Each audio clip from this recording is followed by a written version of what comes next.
Hello everybody, welcome back. Today we're going to look at another Anno light. This is the Anno D703.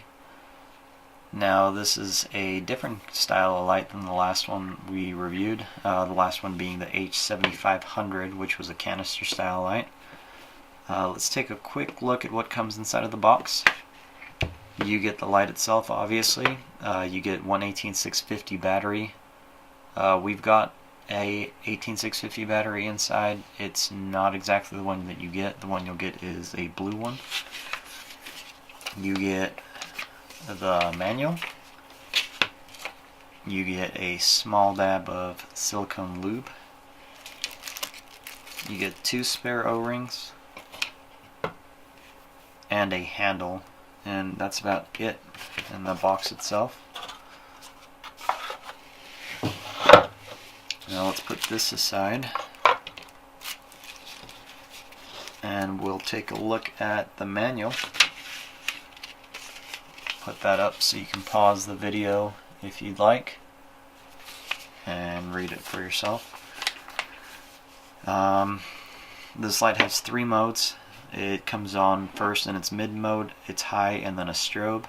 Those outputs being 500 lumens in mid, 1000 lumens in high, and 500 lumens in strobe.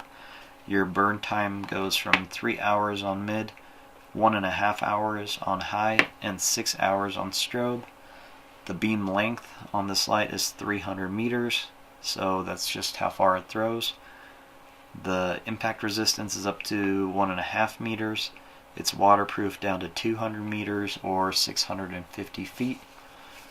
Now, Anno does warranty all of their lights, and the warranty information is in that manual as well.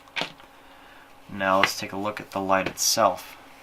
So you've got a simple operation of the light. You've got one button here, unlike the canister light, which comes with 2.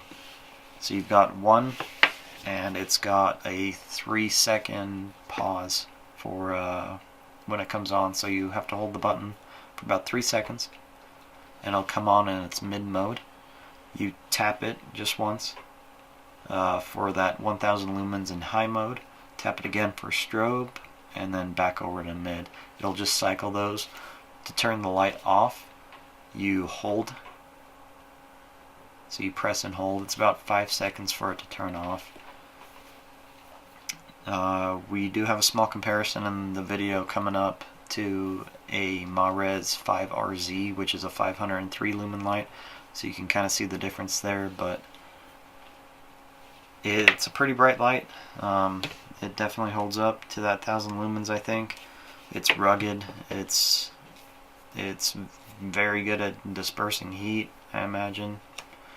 It's got very deep heat sinks cut into it, and a few of the dives that we had in the last week were in about 98 degree water, which is, it's pretty warm, and the light ran just fine in mid for dive after dive on a single battery.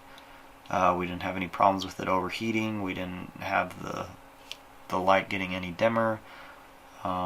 It held up. You know, it's a very great light for the value, and not just for the value. I mean, it's a good light in itself. We did notice that when you drop the light, if you did drop the light, it tends to float with the lens facing upward, which is really helpful. You can watch it, so it's a little bit easier to find. One thing you will notice in the video as well is the light doesn't have a strobe effect like some LED lights do. On video it just looks like a clean white light, so it's very usable as a video light. You'll notice some of the canister lights or some of the other lights that we have in those videos, you'll notice that's strobing, but this does not strobe, which is good to know. I will have the current pricing for that light up on the screen. I'll have Amazon's pricing as well as Anno Industries pricing on their own website if you order directly from them. But without further ado, let's jump into that video.